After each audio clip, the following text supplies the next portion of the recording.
제가 어렸을 때만 해도 한국에서 한국 영화는 이 외화를 수입하기 위한 이 충분 조건을 만들기 위해서 그냥 만드는, 그래서 한국 영화를 20개를 만들면 외국 영화 하나를 수입하게 허락해주는, 외국 영화 하나를 가져다가 상영을 하게 되면 여기서 돈을 다 벌게 되고, 한국 영화는 이 조건을 만들기 위해서 그저 숫자를 채워서 만드는, 그러다 보니까 한국 영화의 질이 엄청 많이 떨어지고, 한국 영화는 제 어렸을 때만 해도 별로 즐겨보는 사람들이 없었습니다. 하지만 요즘에는 어떻습니까? 요즘에는 외국 영화보다 한국 영화들이 더 한국에서 흥행을 하는 이러한 기이한 현상들이 벌어지고 있습니다. 1,000만 관객을 동원하는 이러한 영화들이 많아졌고요. 이순신 장군의 그 전과를 다루었던 명랑이라고 하는 이 영화는 1,800만을 동원을 했다고 그러니까, 우리나라 전체 인구가 5천만인 것을 생각을 한다고 그러면 1,800만이 그 영화를 봤다고 그러면 도대체 얼마나 많은 사람들이 가서 영화를 봤나 하는 것을 우리가 알 수가 있습니다. 우리가 영화가 이렇게 발전을 하게 된 데는 이 상당한 그 역사적인 이러한 그 흐름이 있습니다. 옛날에는 외화를 수입하기 위해서 쿼터제로 조건적으로 얼마만큼의 한국 영화를 만들어라 하는 이게 있었지만, 그 언젠가 정확하게 기억은 못합니다만은 이 한국 영화의 쿼터제가 없어져 버렸습니다. 그러니까 한국 영화 안 만들어도 외화 수입할 수 있도록 이렇게 자율화를 한 것입니다. 그러니까 한국 영화를 만드는 사람들이 이러면 그나마 안 되는 영화 산업이 이제 그 조건마저 없애버리면 한국 영화는 다 죽으라는 말입니까?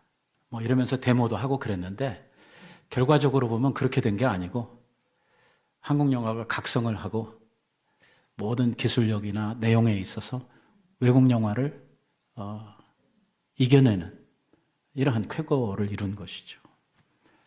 이 스토리 전개에서부터 시작을 해서 기술, 그리고 그 투자, 그 모든 것들이 외국 영화 못지않는 이러한 단단한 이 영화를 만드는 기술들이 늘어나가지고, 이제는 한국 영화를 봐도 외국 영화 못지않은 이러한 아주 재미있는 이러한 영화가 우리들 가운데 많이 나오고 있는 것을 보게 됩니다.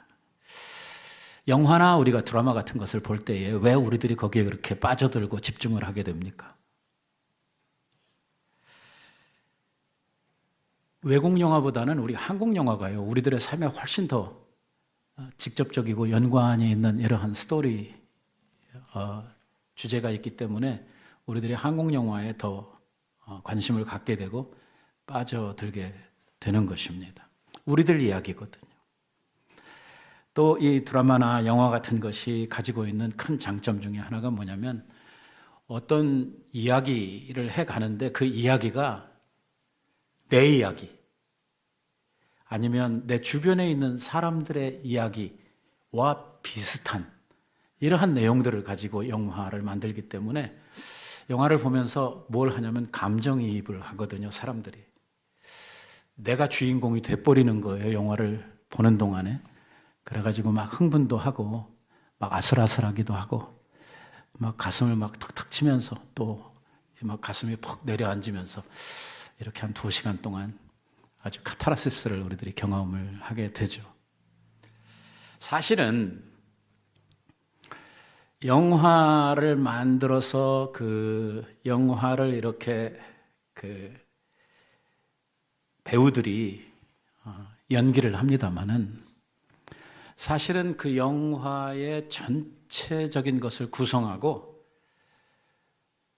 그 스토리를 만드는 사람은 누굽니까? 누가 만들죠? 작가가 만들죠.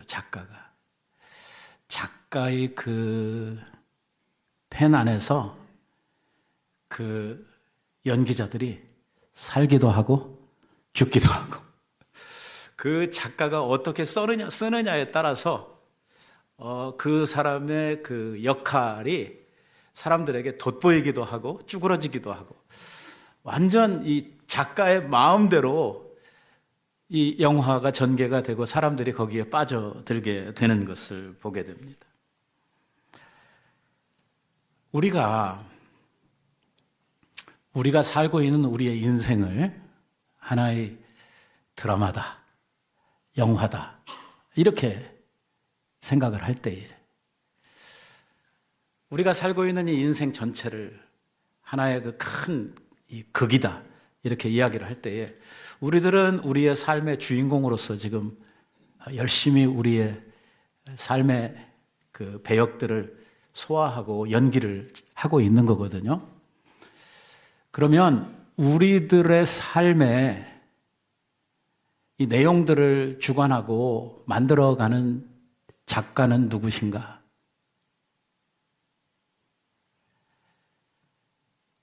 오늘 성경 말씀은 우리들에게 주어져 있는 인생의 한 막을 살다가 이 인생에서 사라져 가게 되는데 우리의 인생을 처음부터 작성하시고 우리의 모든 삶들을 구체적으로 쓰시는 분, 계획하시는 분, 그분이 바로 하나님이시다라고 우리들에게 가르치고 있는 것입니다. 그러니까 우리는 주어진 배역을 맡아서 이 세상에서 연기를 하는 배우들이라고 생각을 한다면 우리의 인생의 모든 것들을 계획하고 써가시는 분은 하나님이시다. 그 말입니다. 우리가 우리의 삶을 그래도 행복하게 살 수 있는 것, 소망 중에 살 수 있는 것은 우리가 우리의 미래를 알 수 없기 때문입니다. 하나님께서는 우리의 인생에 대해서 계획들을 가지고 계시지만 우리에게 우리의 미래를 알 수 있는 이러한 지혜는 허락하시지를 않았습니다. 하나님께서는 우리의 미래에 대해서 비밀에 붙여두시고 오늘 우리가 앞으로 무슨 일이 일어날지 내 인생이 어떻게 변할지 알지 못하게 하셨단 말이에요. 그러니까 사람들은 하루를 살면서 내일에 무슨 일이 있을지 모르고 또 내 인생이 어떻게 변할지를 모르기 때문에 내일에 대한 희망들, 소망들을 가지고 사는 것이죠. 아무리 가난하고 아무리 힘들고 어려운 삶을 사는 사람도 뭘 가지고 사냐면 내일은 나아지겠지 하는 데 대한 소망들을 가지고 살거든요. 만약에 그 소망이 없어지면 어떻게 됩니까? 사람은 다 죽을 수밖에 없어요. 소망이 없는 삶을 절망의 삶이라고 말하죠. 절망은 죽음에 이르는 병이라고 그랬거든요. 사람의 삶에 소망이 사라지면 살 이유가 없어지는 것이고. 그런데 만약에 내 인생을 내가 다 안다. 내가 내 미래를 다 볼 수 있다. 이래버리면 우리 인생은 심각한 문제들이 생겨나게 됩니다. 예를 들어서 지금은 멀쩡한데 10년 있다가 이 사람이 병 걸려가지고 죽을 거다 하는 게 정해져 버렸어요. 그러면 어쩌겠습니까? 앞으로 사는 10년이 어떻겠어요? 지금은 괜찮은데도 불구하고 죽을 것이 정해져 있고 내가 그것을 안다고 하면 진짜 얼마나 고통스러운 이러한 하루하루를 살아야 되겠습니까? 안 죽을 수는 없나? 해가지고선 별의별 짓을 다 하겠죠. 또 어떤 사람이 있는데 이 사람이 10년 후에는 뭐 부자가 된다든지 뭐 성공해가지고 잘 나가게 된다 하는 것이 정해져 있다 라고 생각을 하면 또 이 사람은 어쩌겠습니까? 가만히 있어도 10년만 버티면 어떻게 돼요? 자기는 잘 나가고 성공한 사람이 될 거거든요. 그러니까 자기의 삶에 대해서 얼마나 무책임해지고 그리고 그 10년을 어떻게 지낼 것인가. 근데 하나님께서는 우리의 미래에 대해서 비밀에 붙여두시고 아무도 우리의 미래를 알지 못하게 하셨죠. 그래서 구약 성경에 보면은 하나님께서 미래를 점치는 사람들, 무당들, 점보는 사람들 다 어떻게 하라고 그랬어요? 이스라엘 사회에서 전부 다 죽여버리라고 그래요. 미래를 알려고 하는 사람들은 살려두지 말라고 그래요. 왜? 왜 하나님께서 비밀에 두신 것을 알려고 하느냐는 거예요. 사실은 알 수도 없어요. 왜? 하나님만 아시는 것을 사람이 어찌 알겠어요? 사람을 속이는 것이죠. 알지도 못하면서 아는 것처럼 이렇게 자기 자신들이 사람들 앞에 속이며 나타나가지고 자기네 이익들을 추구하고 자기네들이 원하는 것들을 얻고자 해서 사람들을 속이는 이러한 일을 하는 것에 대해서 하나님께서 용납해 두시지 않겠다라고 말씀을 하신 것이죠. 오늘 우리가 아까 읽었던 말씀에 보면은 아주 놀라운 말씀이 하나 선포가 됩니다. 우리가 짧은 성경 말씀을 읽었는데 9절 말씀에서 이런 말씀이 나옵니다. 그 뜻의 비밀을 우리에게 알리셨으니. 저기에 그는 누굽니까? 하나님이시죠.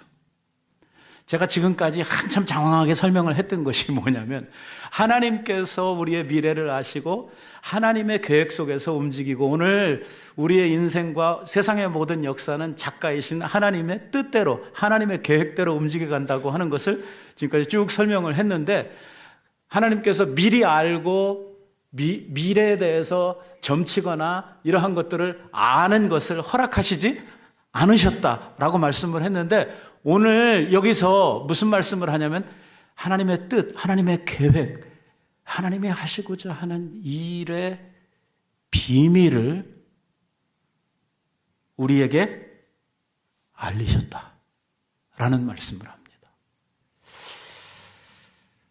이게 놀라운 일 아닙니까?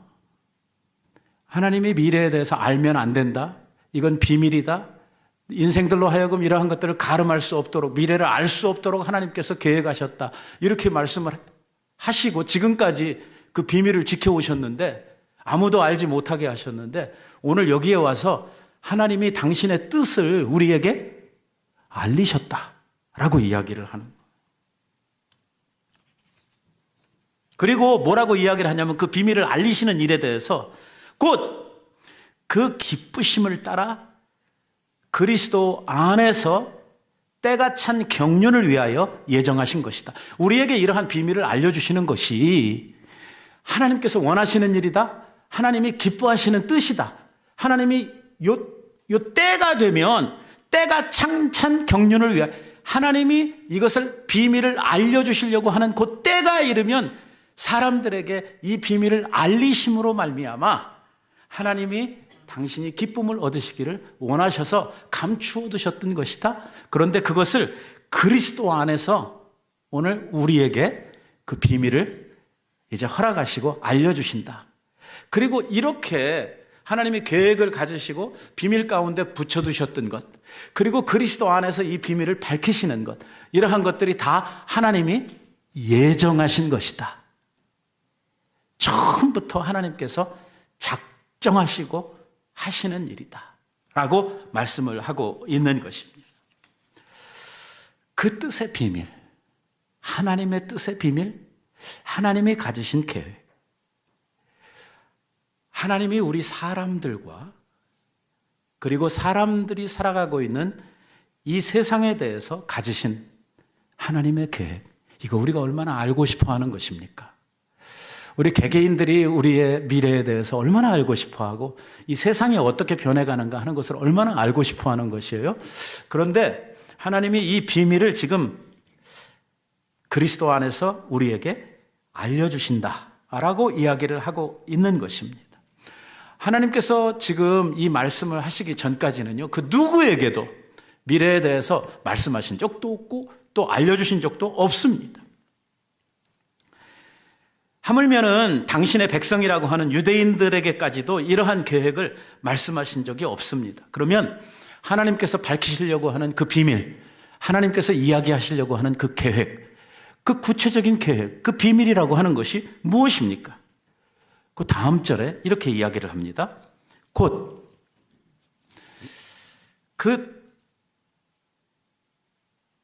그 기쁘심을 따라 그리스도 안에서 찬 경륜을 위하여 예정하신 것이니 하고 그 다음에 뭐라고 하냐면 하늘에 있는 것이나 땅에 있는 것이 다 그리스도 안에서 통일되게 하시려고 하시는 것이다. 이게 하나님의 비밀이다. 자, 뭔 소린지 알아먹기 굉장히 힘들죠. 자, 하나님께서 하나님의 영원한 계획 가운데에서 비밀에 붙여두신 일이 있다는 것입니다. 아무도 알지 못하도록, 아무도 이에 대해서 미리 뭘 생각하거나 뭘 미리 알 수 없도록 해두신 비밀이 있는데 그것은 뭐냐면 그리스도 안에서 행하실 어떤 특별하신 일, 그리스도를 통해서 이루실 하나님의 특별하신 뜻, 특별하신 계획에 있었다는 것입니다. 이 계획이 어떤 때가 이르게 되면 하나님께서 그리스도 안에서 그것을 밝히시고 사람들에게 알리시려고 작정하신 일인데 이것이 바로 우리들에게 지금 임하였다고 이야기를 하고 있는 거예요. 그 내용이 뭐냐? 그 계획, 그 비밀이라고 하는 것이 뭐냐? 그것은 이 세상에 있는 모든 것들이 그리스도로 말미암아 세워지고 그리스도로 말미암아 이 세상이 하나로 통일된다고 하는 사실을 알게 하시려고 하셨다는 것입니다. 예수 그리스도에 대해서 옛사람들이 알았던 것이 무엇입니까? 거의 예수님에 대해서 아는 것이 없었습니다. 예수님이 이 세상에 오셨는데도 불구하고 예수님의 오심과 그분의 의미와 그분이 가지는 가치에 대해서도 거의 모든 사람들이 몰랐습니다. 예수님이 이 세상에 오셔서 30년 동안 자라나시고 30세가 되셨을 때에 공생애를 시작하시고 하나님 나라 사역을 구체적으로 실현하고 계신데도 불구하고 예수님을 바로 옆에서 맨날 같이 잠자고 같이 밥 먹고 그 말씀을 계속해서 듣고 하는 이러한 제자들마저도 그분이 누군지 뭘 하시는지에 대해서 정확하게 알지를 못했습니다.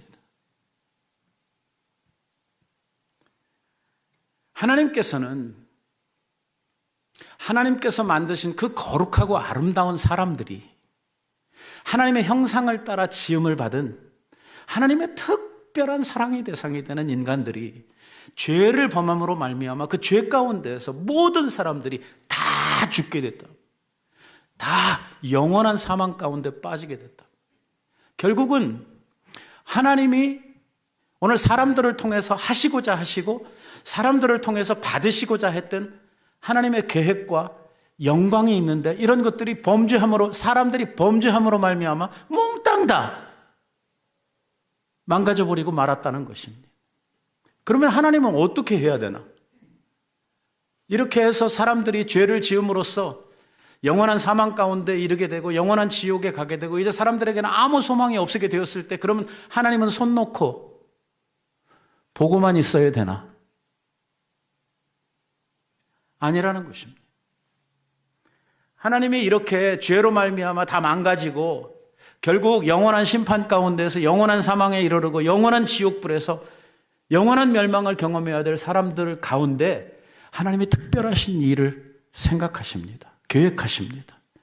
하나님께서 이 사람들을 구원해내시고 원래 하나님께서 사람들을 만드셨던 하나님의 목적, 하나님께서 사람들을 만드실 때 두셨던 그 하나님의 영광을 닮아가는 하나님의 존재를 방불하는 하나님의 형상을 닮은 사람들을 죄 가운데에서 구원하시고 영원한 사망 가운데서 구원하시고 그 죄로 말미암아 완전히 망가져버린 우리들의 모습들을 하나님의 형상으로 회복하시고 우리들 안에 하나님의 영광이 나타나도록 오늘 우리 안에 하나님의 모습들이 빚어지도록, 그래서 거룩한 하나님을 닮은 거룩한 그의 자녀들을 만드시기로 작정을 하셨다는 것입니다.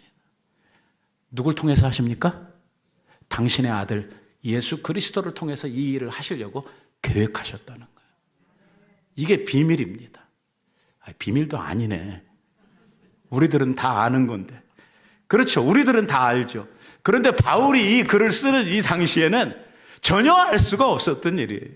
이제야 하나님께서 이 비밀을 밝히시고 우리들에게 알리신다, 이렇게 이야기를 하고 있는 거예요. 우리들은 이미 벌써 예수님 오셔서 구속 사역을 이루시고 이미 승천하셔서 이제는 재림주로서 이 세상을 오실 이 마당에 와 있기 때문에 오늘 우리들은 예수님께서 하신 일과 하나님께서 우리들에게 나타내신 비밀, 이미 나타났으면 그게 비밀입니까? 아닙니까? 아니죠. 이제 우리들에게는 비밀이 아니죠. 바로 이러한 일을 우리들이 보고 있기 때문에 우리들은 그게 뭐 그렇게 대단한 거라고 생각을 할지 모르지만, 적어도 사도 바울이 이 말씀을 하던 이 시대까지만 해도 오늘 하나님께서 그리스도를 통해서 이루실 구원 사역, 오늘 이 세상을 그리스도 안에서 모든 것을 통일하시고 충만케 하시고 이 세상을 회복하실 하나님의 계획에 대해서 별로 아는 사람이 없었다는 것입니다. 하나님이 하나님의 경륜을 이루시기 위해서 그리스도 안에서 예정한 일이시고, 갑자기 그냥 생각해낸 일도 아니고 우연히 된 일이 아니라 하나님께서 사람들이 이렇게 죄로 말미암아 망가지고 사람들이 그 죄의 결과로 말미암아 영원히 죽게 되었을 때 그들을 살리시고 하나님이 원래 사람들을 만드셨던 그 목적을 다시 이루시겠다. 하나님께서 사람들을 다시 회복시키셔서 우리들 인간들 안에, 사람들 안에 당신의 특별한 자녀들에게 하나님의 신형상을 다시 만드시겠다. 그래서 사도들이 서신에서 오늘 우리들에게 뭐라고 이야기를 하냐면 성령께서 그리스도 안에서 우리들을 하나님의 형상을 만들어 가신다 하는 말을 하고 있는 거죠. 이러한 하나님의 놀라우신 계획을 그리스도 안에서 행하신다라고 이야기를 하고 있는 것입니다. 왜 그때까지는 비밀이었는데 왜 지금 사도 바울이 에베소서를 통해서 이 비밀을 나타내신다, 이제 말하신다 라고 이야기를 하고 있느냐? 이게 바로 하나님의 때가 찼기 때문이다 라고 이야기를 하는 거예요. 하나님께서 비밀에 붙여주셨던 그 때가 찼기 때문에 그리스도 안에서 때가 찬 경륜을 위하여 하나님께서 정하신 시간, 하나님께서 정하신 때가 있는데 그 때가 되었다는 거예요. 그러니까 이제부터는 하나님의 계획을 보여주시고 하나님께서 하시고자 하셨던 비밀에 붙여주셨던 일들을 하나님께서 마음껏 이제는 시행하시겠다라고 이야기를 하고 있는 것입니다. 자, 우리는 이러한 예수님께서 오셔서 하셨던 일들을 익히 알고 있습니다만 사도 바울의 시대를 살았던 사람들, 이보다 이전에 살았던 사람들은 이러한 하나님의 구체적인 계획에 대해서 알 바가 없었죠. 몰랐습니다. 자, 그러면 그 시대를 살던 사람들, 이 말씀을 처음 받던 그 역사적 수신자가 되는 그 시대의 사람들의 입장에서 우리들의 생각을 해보면 오늘 사람들이 자기의 삶에 대해서, 미래에 대해서 어떤 생각을 가지고 살아가고 있는가라고 하는 것이죠. 자기의 미래에 대해서 뭘 아는가, 그리고 우리는 미래에 대해서 무슨 생각을 가지고 우리의 인생을 살고 있는가라는 질문입니다. 사실은 지금 우리 예수 믿는 사람들, 곧 예수 그리스도를 아는 사람들, 하나님의 비밀에 참여한 사람들은 이러한 사실들을 알고 이건 이제 더 이상 우리들에게 비밀도 아닌데, 우리들은 이미 예수 그리스도께서 이루신 구원을 우리의 마음속에 믿고 오늘 내가 하나님 안에서 어떤 위치에 있고 하나님이 내게 어떤 은혜를 베푸셨는가 하는 것을 다 알고 있기 때문에 이러한 것들이 도리어 우리들에게 자연스럽게 받아들여지고 내가 구원받은 백성으로서 하나님 앞에 모여서 예배하며 하나님을 찬양하며 이렇게 하고 있지만, 지금도 사도 바울이 에베소서에서 선포한 이 말씀이 벌써 2000년 이상 지나가 버린 지금도 하나님 없는 사람들, 어두움 속에 아직도 무지몽매한 삶을 살아가고 있는 이 세상 사람들은 자신의 삶의 미래에 대해서 어떤 생각들을 가지고 살고 있는가? 이게 2000년 전 사람들이랑 지금 사람들이 별반 다를 게 없다는 것입니다. 세상이 이렇게 변했는데, 세상의 과학이, 지식이 이렇게 발달을 했는데도 불구하고 이 시대를 사는 사람들이나 그 시대를 살았던 사람들이나 생각의 변화가 별로 없어요. 하나님께서 그들에게 계시와 지식의 정신을 깨닫게 하시질 않기 때문에 그들은 아직도 어디에 머물러 있냐면 어두움 가운데 머물러. 뭘 보지 못해. 뭘 깨닫질 못합니다. 세상 사람들이 가지고 있는 미래에 대한 생각은 크게 두 가지로 생각을 하게 됩니다. 하나는 미래에 대해서 별 관심 없이 사는 사람들입니다. 지금도 세상에는요, 그냥 하루하루 사는 사람들이 많습니다. 주어진 삶을 그저 하루하루 그냥 큰 생각 없이 살아가는 거예요.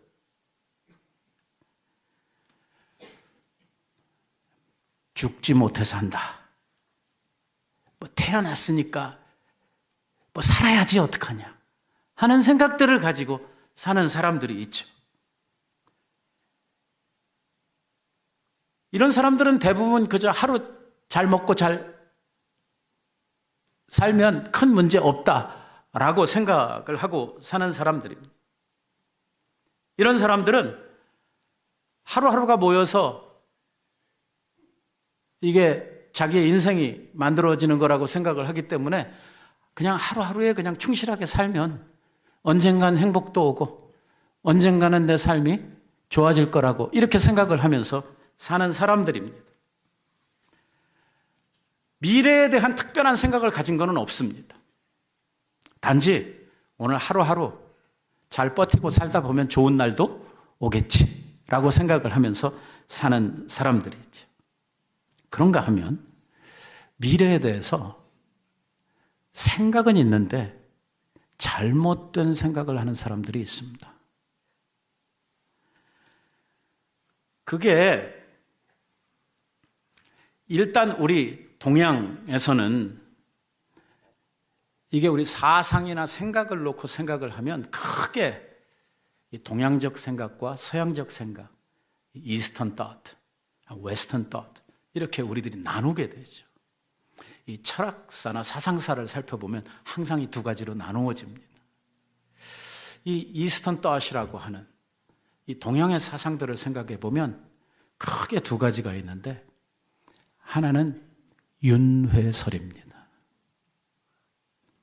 무슨 생각을 가지고 있냐면 사람들의 미래에 대해서 이 사람이라고 하는 것은 너무 소중하고 이 생명이라는 것이 너무 귀하기 때문에 이렇게 짧은 인생 요것만 살고 싹 없어지기에는 너무 아깝다라고 생각을 하는 거예요.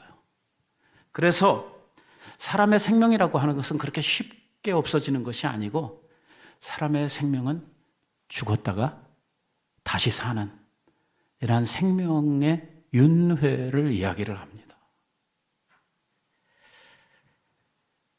생명은 돌고 도는 것이기 때문에 사람의 생명만 도는 게 아니고 생명이라고 하는 것은 모두 다 귀하기 때문에 이 짐승들의 생명도 돌고 돌고 하물면은 미물들의 생명도 다 돌고 돈다. 그래서 인생을 착하게 잘 살면 이 다음에 사람으로 태어날 수 있지만 인생을 잘못 살면 이 다음에 금수나 버러지 같은 이러한 걸로 태어나서 생명의 자기가 잘못했던 것을 갚으면서 살아야 된다 하는 이러한 윤회에 대한 사상들을 가지고 미래를 바라보는 이러한 관점을 가진 사람들이 있었습니다. 왜 돼지들도 태어나가지고 불판 위에 삼겹살로 태워질 수밖에 없느냐? 이 과거에 잘못했다는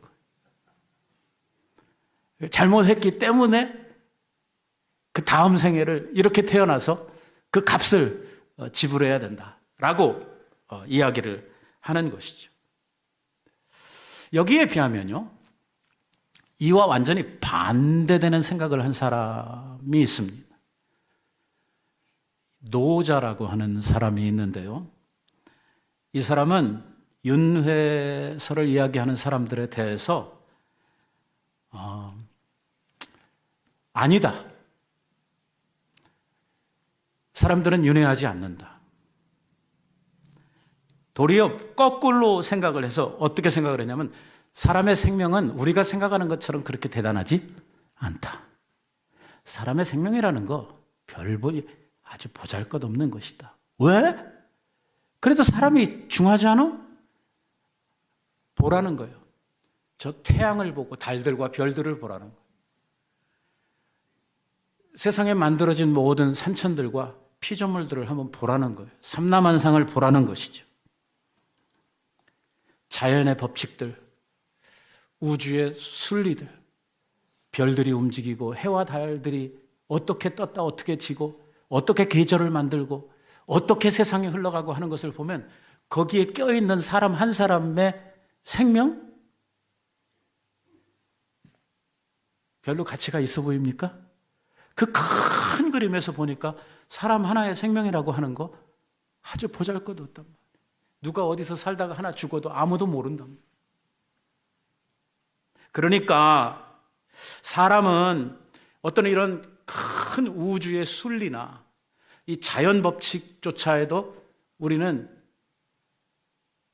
스스로가 거역을 할 수가 없기 때문에 우리는 이러한 것들에 순종하며 살아야 된다. 무슨 이야기를 했냐면 운명론이라고 하는 것을 이야기를. 사람에게는 다 주어져 있는 지마다의 운명이 있다. 이것을 자기가 순응하고 거기에 맞춰서 사는 것이 중요하다. 그러니까 뭐가 중요해집니까? 너 몇 년도생이냐? 몇 시에 태어났냐? 뭐예요? 운명을 따져봐야 되거든. 너는 그러니까 몇 살 아래의 사람, 몇 월 달에 태어난 사람하고 결혼을 해야 돼. 그래야지 이 운명에 순응하면서 사는 거야. 이제 이런 이야기들을 하게 되는 것입니다. 아무튼 중요한 것은 뭐냐면 알지도 못하면서 저희들 나름대로 막 아무 말이나 이렇게 짓거려 대는 것이죠. 참으로 신기한 것은 무엇이냐면 이 세상을 만드시고 이 세상을 주관하시고 이 세상을 이끌어 가시는 분명 작가가 계시단 말이에요. 하나님이 계시단 말입니다. 하나님의 영원한 계획들을 가지고 계세요. 하나님이 이러한 것들을 가지고 계시는데도 불구하고 사람들이 제마다 말도 안 되는 소리들을 이렇게 막 짓거려가면서 사람들을 호도하고 이렇게 잘못하는데도 불구하고 하나님은 이러한 모든 사람들에 대해서 침묵하고 계셨다는 것입니다. 내가 하나님이면 네가 뭘 한다고 하면서 한 방씩 좁아갔을 것 같은데 하나님은 막 이런 이상한 사람들 나와가지고 막 이런 이야기하고 저런 이야기하고 하는데도 불구하고 하나님 가만히 계십니다. 그러다가 때가 참해. 하나님의 계획하신 그 때가 딱 이르르니까 그때 하나님께서 예수 그리스도를 이 땅에 보내셔요. 왜? 하나님의 계획을 이루셔야 되니까. 하나님이 구원을 위하여 예비하신 하나님의 구원 계획을 이루셔야 되니까 때가 참에 그리스도를 보내시고 구속의 십자가를 감당하게 하시고 하나님의 계획에 의해서 모든 것이 다 그대로 이루어져 가도록, 그래서 예수님께서 이 세상에 오셔서 사시면서 하셨던 모든 일들을 살펴보면 구약의 선지자들로 말씀하신 바 모든 하나님의 계획들을 한 개도 틀림없이 다 이루면서 33년의 생애를 사시도록 하나님께서 그렇게 일들을 다 이루시고 때가 참에 또 하나님께서 그의 아들을 영광 중에 하늘로 불러 올리시고 성령을 보내시고 하나님의 계획표에 의해서 하나님의 그 모든 이 지혜에 의해서 모든 세상을 이렇게 움직여가고 계시는 것이죠. 그리고 하나님께서는 지금 이 사도를 통해서 이 말씀을 하시는 거예요. 당신의 기쁘신 뜻이다 이거예요. 이 뭐가 예수 그리스도를 보내시고 그리스도를 통해서 너희들을 구속하시고 그리스도를 통해서 온 우주를 통일하시는 이거. 이게 내 뜻이라는 거예요. 이게 내 계획이라는 거예요. 내가 이것을 실현함으로 말미암아 기쁨을 얻겠다는 거예요. 하나님께서는 그의 아들을 중심으로 해서 세상을 통일하시기를 원하셨습니다. 그 세상은 우리가 살고 있는 이 세상만이 아니라 보이는 세상과 보이지 않는 세상, 우리가 가름도 할 수 없는 이러한 모든 피조 세계뿐만이 아니라 영적 세계도 다 모든 것을 예수 그리스도 안에서 통일시키기로 하나님께서 작정을 하셨다는 것입니다. 근데 하나님께서 왜 그동안 그런 비밀에 붙여두시고 왜 한 말도 안 하셨느냐? 이게요, 사람들이 다 알아먹기에는 너무 어려운 일이었어요.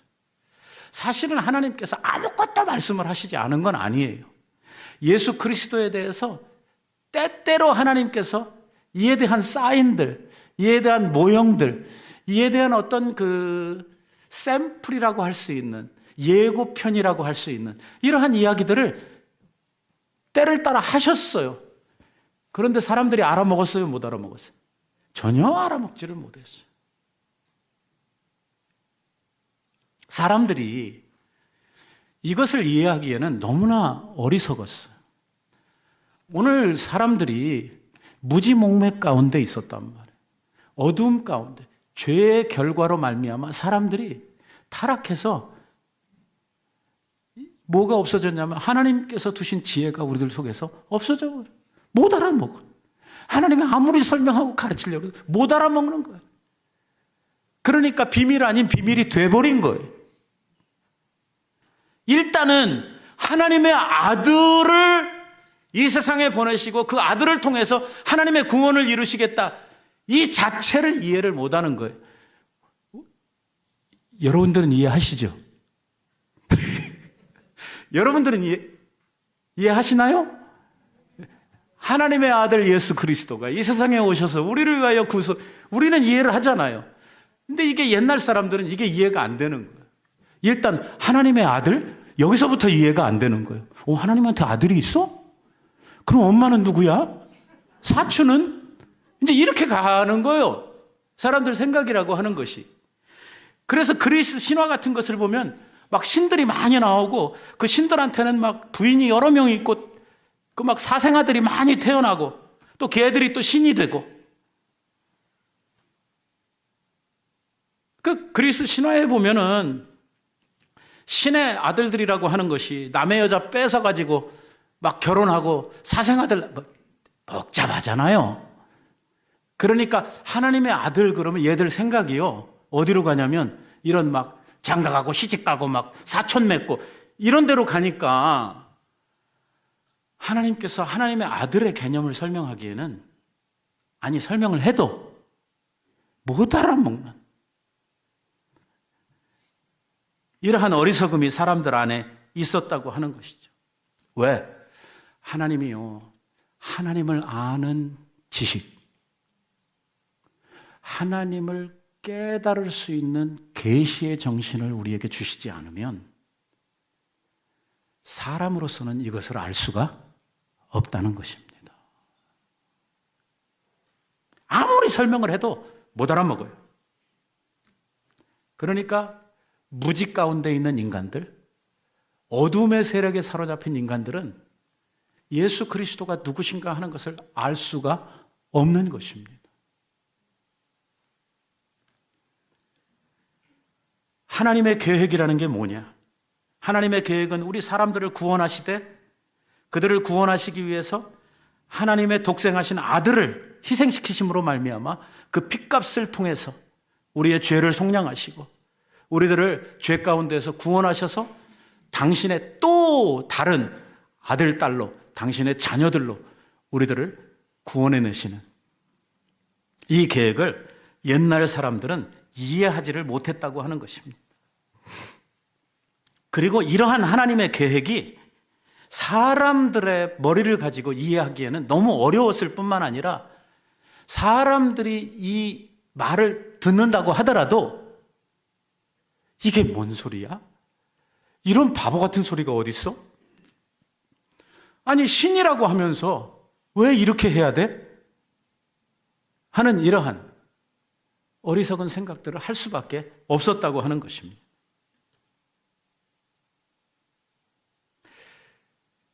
일단 예수님의 십자가의 죽음에 대한 것을 놓고 사도 바울이 로마서에서 이런 이야기를 해요.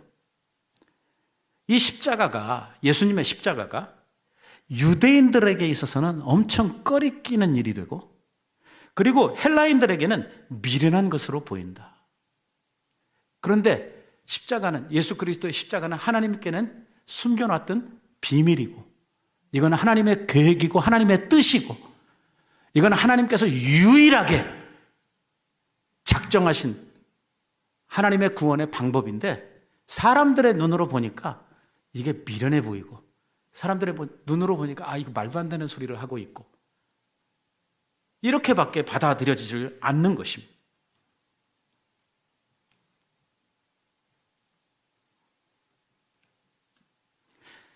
예수 그리스도를 믿음으로 구원을 얻는다? 그냥 믿기만 하면 구원 얻는다고? 하는 게 아무것도 없잖아. 내가 잘못을 해서 죽어야 되면 살려준다 그러면 팔이라도 하나 잘라야지. 뭐 하는 게 없단 말이에요. 그냥 믿기만 하면 된다고 그러거든요. 이런 게 어디 있어. 값을 치르는 게 없잖아. 아무것도 하는 게 없잖아. 이건 말이 안 되잖아. 라고 이야기를 하죠. 사람은요, 뭔가 자기가 생각하는 한도 내에 있어서의 값이 치루어질 때에 뭔가 된다고 생각을 하는 것이 일반적인 사람들의 생각입니다. 그런데 예수 그리스도를 구원의 값으로 우리가 쳐서 받기에는 세상이 감당할 수 없는 값이에요. 이거는 온 세상을 다 주고도 얻을 수 없는 너무나 고귀한 값비싼 것이에요. 그러니까 하나님께서 이것을 우리들이 치를 수 있는 값으로 환산해 두시지를 않았어요. 그냥 은혜로 주시는 거예요. 그리고 한 가지 조건은 믿으라는 거였어요. 그런데 사람들 입장에서 보면 이게 말이 안 된다는 것입니다. 어떻게 믿기만 하면 되냐, 그거예요. 우리가 아무것도 안 했는데. 그러니까 오늘 예수님의 십자가를 생각하면 다 이게 말이 안 된다라고 생각을 하는 것이죠. 특히 어둠 가운데 있는 인간들, 무지한 인간들의 입장에서 생각하면 십자가는 도저히 이해를 하려고 아무리 길을 써도 이해가 되지 않는 일이라고 생각을 하는 것입니다.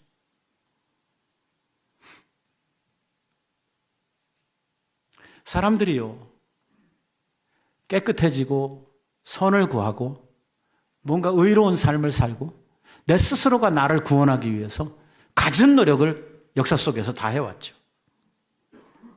어떤 사람은 수양을 통해서, 고행을 통해서, 어떤 사람은 지식을 통해서 어떤 온전함에 이르러 보려고 별의별 짓들을 다 해왔어요.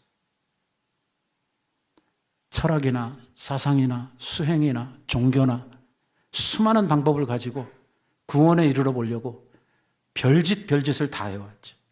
아마도 사람의 이성을 가지고 가장 많은 생각을 한 사람들이 있다고 하면은 철학자들일 것입니다.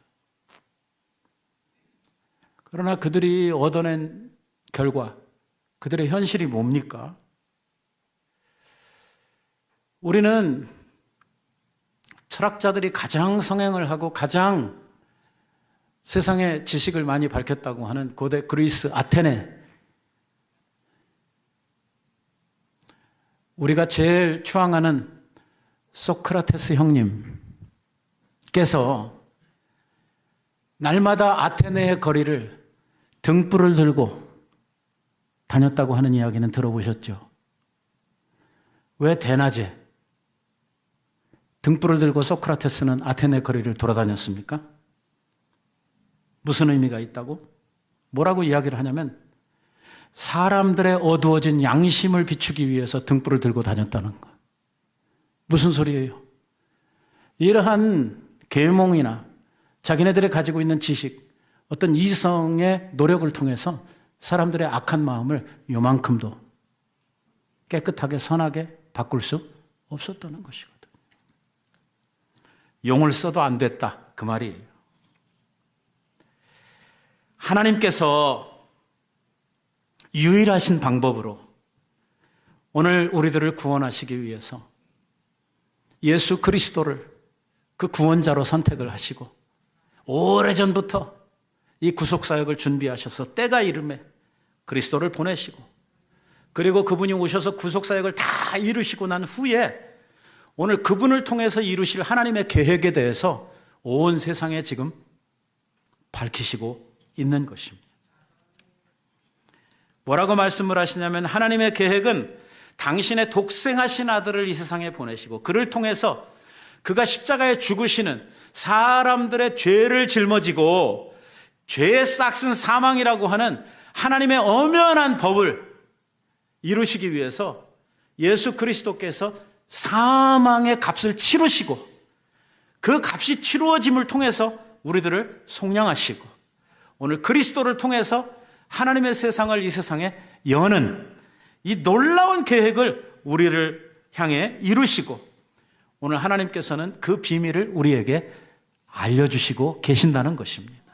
오늘 우리 교회가 우리 사랑하는 성도들이 알고 있는 것이 바로 그것입니다. 그리스도께서 오셨고 그리스도께서 십자가에 죽으셨고 내 죄를 위하여 그분을 믿는 자마다 구원에 이르르고 오늘 우리가 예수 그리스도를 통해서 하나님의 나라라고 하는 인종과 상관없이 시대와 상관없이 어떤 문화와 상관없이 그리스도 안에서 우리들은 하나님의 한 자녀로 하나님의 세계에 통일되고 있다고 하는 사실을 우리는 믿고 알고 있는 것입니다.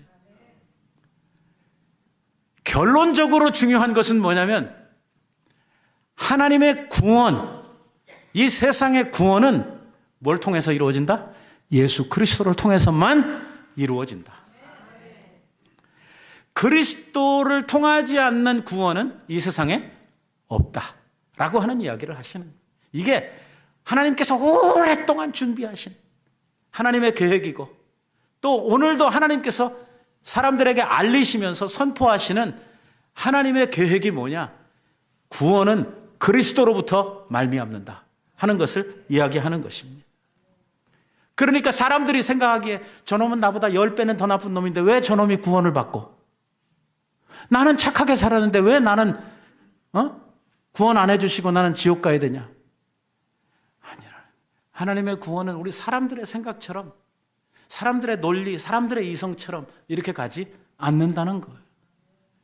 하나님의 계획, 하나님의 뜻, 하나님의 방법이 따로 있다는 거예요. 그게 바로 구원을 향하신 하나님의 계획이고 그 구원의 실체, 구원의 주체는 예수 그리스도시다. 이 구원은 사람들이 뭘 해서 얻는 게 아니라 이것은 하나님께서 우리들에게 주시는 선물이다 라고 이야기를 하고 있는 것입니다. 그래서 저와 여러분은요, 이러한 하나님의 계획에 의해서 구원함을 입은 사람들입니다. 하나님께서 창세 전에 우리들을 하나님의 자녀로 구별하셨다. 우리들을 택하셨다. 라고 말씀하고 있는 것입니다. 우리는요, 아무것도 아닌 그런 사람 아닙니다.